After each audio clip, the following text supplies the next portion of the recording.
real. They are talking about alleged bribery of recruits. And once again, Pitino was like, man, I don't know nothing about that, man. I was at a family barbecue. You got to holler at somebody else. You got to talk to somebody else about that, bro. No. Unfortunately, they're going to talk to you, Rick, because it happens on your watch. Whether you know about it or not, the problem is that you're saying that you didn't know about it. It's something that you should have known about. Angry Black Man said he did more than just adultery. He tried to get the graduate assistant coach to marry the chick and say the baby was his. Then he gave the chick money and acted like he didn't know she was getting an abortion. So, he's giving more stories, and shouts out to JB Jennings, who just joined in here. We just talked about your Buccaneers, JB Jennings. Where you been, bro? But shouts out to Kesey as well. But it's just too much.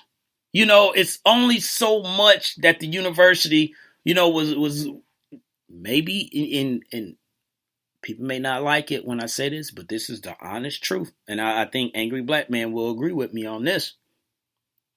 If you had a couple more championships in there from that 2013, maybe, 15, 16 or something like that, maybe two more, maybe they might be willing to deal with this, but it's just too much. So I honestly think it's time for Rick Pitino to go. He will get he'll get another gig somewhere, maybe not a D1 school, major D1 school, but with all that has happened, you have to take into consideration, like, bro, you making us look really bad that we get rid of somebody like that, So now it look like we showing favoritism. Now they're going to have this whole argument about how much his payout is. He's saying they owe him $44 million. They saying, well, no, we owe you for the days that you work, which is 10 days or something like that. So we owe you about 12 stacks. So it's going to be another problem, on that. So JB Jennings was asking about, he said, I'm here now, had to put the kids to bed. He said, what about my Bucks though? We were just talking about tomorrow, Thursday night football. That's what we're talking about. Y'all got them Pats in your house, baby. So we're just talking about what they may do. Doug Martin is back, all that good stuff. So, but Rick Pitino, man, let's be honest. He's gotten this opportunity, or he's gotten these chances, I should say, because of his name, of who he is, and these recruits, that he was getting to come to the school, but it's time. I've said this, probably too many times in this segment, but it is time. It's time to turn that page, move on, and start over, because if you keep him, if Louisville keeps him, and the Bobby Petrino stuff, I know it didn't happen there, at Louisville, but it's just people are gonna be like, man, who are y'all hiring over there? Y'all just do whatever you want, and you can come to Louisville, So an example had to be made, and it looks like it's going to be Rick Pitino, and the school is trying to, distance themselves, from him. Also, that's what I'm thinking as well. So we'll move on from there. Now, this news right here, I've been waiting for a long time, to talk about this. And it finally came. The NBA has decided to change its NBA All-Star format. So if you haven't heard, they're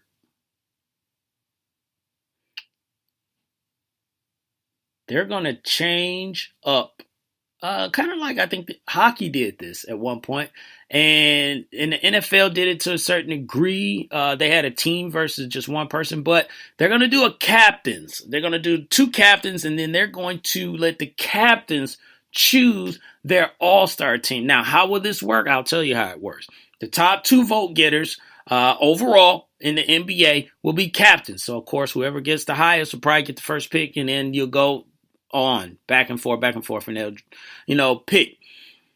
Now, the voting process will still be the same. Nothing about that has changed. So people will still be able to vote who they want to be an all-star and also who they want to be, the reserves. And when I say that, when I say people, I mean like fans, coaches, and all that. Everybody that's part of that process now will be a part of that process. So after the whole all-star pool has been assigned, then the captains will make their pick, basically like a pickup game. You pick your players until everyone is picked up. So now, here's the great thing about that is that you're going to get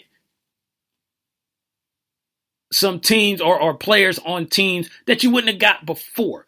Let's just say, I'm just using this as an example. Let's say LeBron and KD wins, first and second. LeBron is first and KD is second. Well, what better way, one, never got to see LeBron play with Steph. That would be great. He plays with Steph, but also to stick it to KD, pick up his boy before he get a chance. So now you done took his boy, So then maybe KD said, you know what? I got something for that. And I'm going to get your former boy. You know what? Kyrie, come on over here, and get with us or whatever, something like that. Or maybe, Kevin Love. It just depends. But I like the format. I like how they have changed it up. I think it'll make it a little bit more interesting as far as the pick process. We still have an issue with the playing process. Now they said that they will put it up for charity. So whoever the team decides to play for, that charity they decide to play for, a donation will be made, to that charity. That is nice. That is awesome. I love that. But here's the thing.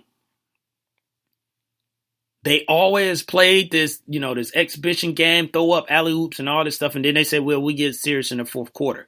We still have to do something. They still could do the same thing. They still could, do all that stuff. And we get disgusted or bored and we change the channel.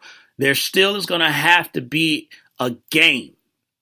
Adam Silver has said it doesn't have to be, a playoff atmosphere or anything like that, but it has to be, more competitive, with it. So I think with the mixture of different teams, playing, that will help out a little bit.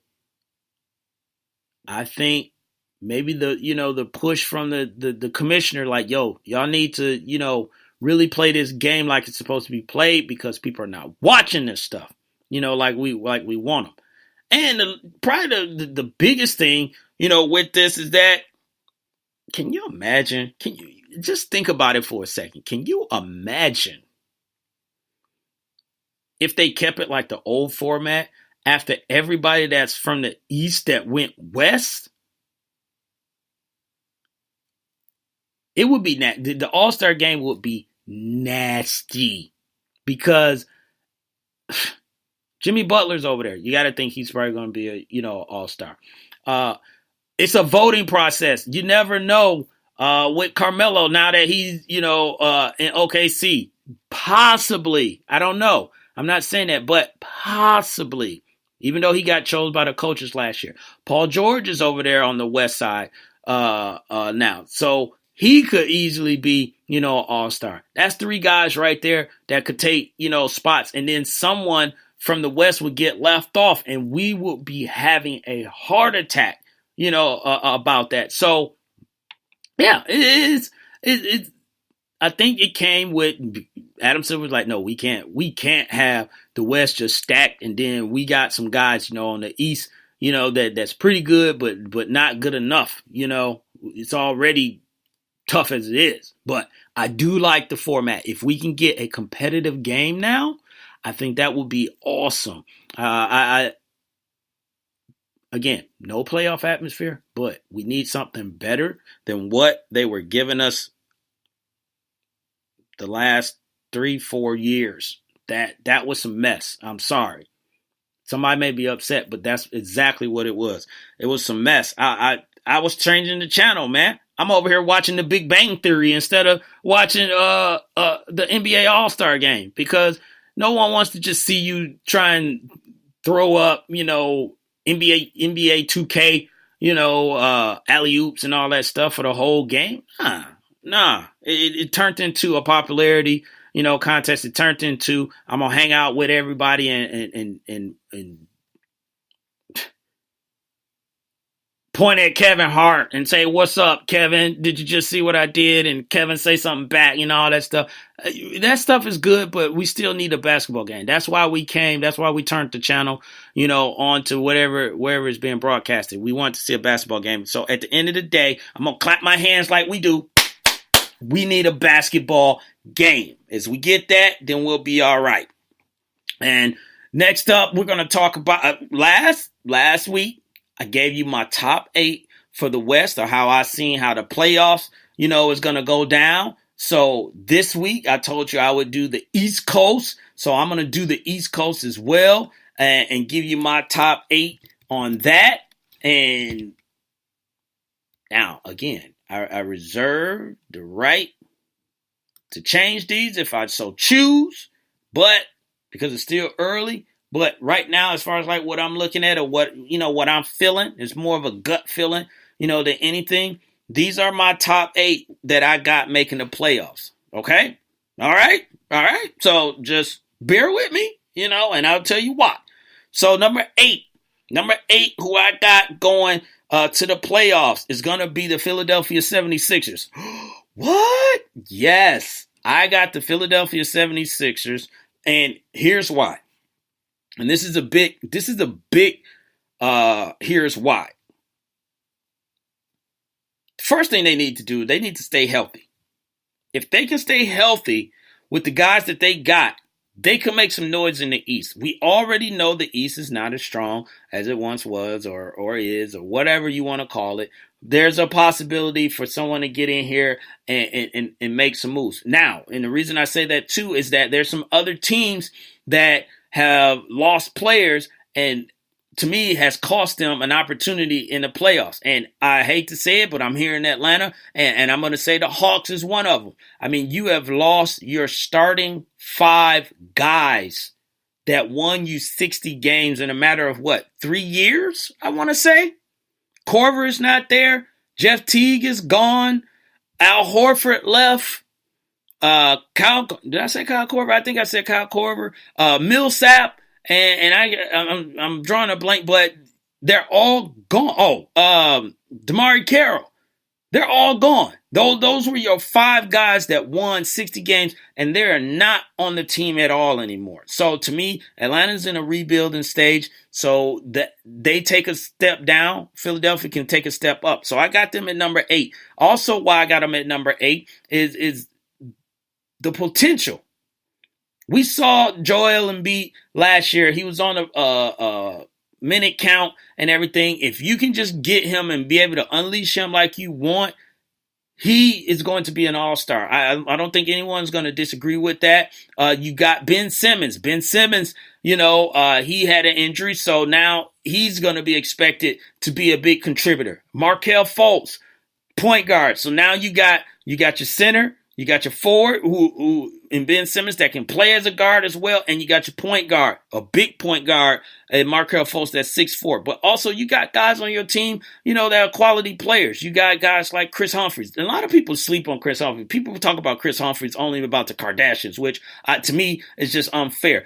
Everywhere that Chris Humphries has went, he has played good ball for that team, and he went to the governor's school, Minnesota University. So Chris Humphries is someone that people, should take more serious, and they take him very lightly, but all he do is ball, James McAdoo, I think he's out of that Golden State. So he's going to be able to play a little bit more, freely, get more playing time, and all that good stuff. So you got pieces there, and you got veterans like Jared Bayless, also on that team, and they got JJ Redick. So those are key pieces, and they could make some noise in the Eastern Conference, with those players. They are ready to go. They are ready to go.